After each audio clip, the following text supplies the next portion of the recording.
Well, we can't be talking about cowboys without talking about horses. Where would a cowboy be without his horse? Well, it's been said that a cowboy would never walk any farther than from the bunkhouse to his horse. Any farther than that was too far to cover on foot. Well, the horse made it possible for the Americans to tame the Old West. It pulled the wagons. It helped them herd the longhorns up the trail. It pulled their plows, that's what I want to say, and it carried them over great distances. But the horse wasn't didn't come from America in the first place.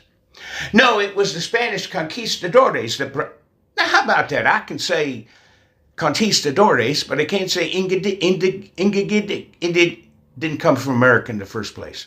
Well, it was the Spanish conquistadores that first brought the horses to Mexico in the early 1500s. And the three types of horses we think about with the Old West, the quarter horse, the Mustang, and the Appaloosa, they's all descendants of Spanish horses.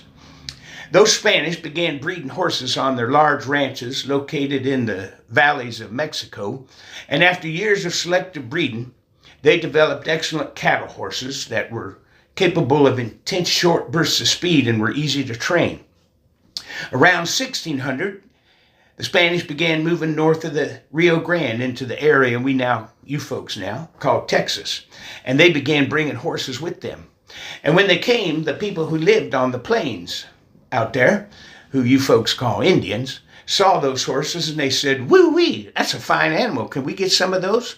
And so they bartered and traded and they got horses. And over time, they became excellent riders themselves, the Indians did. In fact, the whole way of life of the Indians developed around the horses.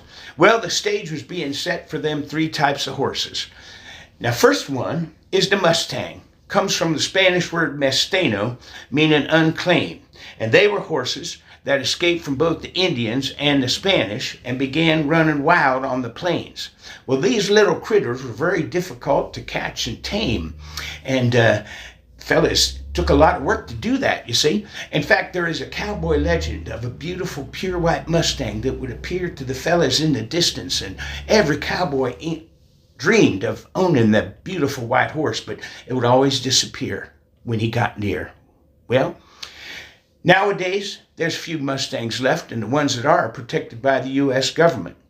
But they're a symbol of the Old West, beautiful, wild, and impossible to tame. Which is a good description of my wife, too, now I think about it. Well, stick around. I'm going to tell you about the other two kinds of horses coming up here just in a few minutes.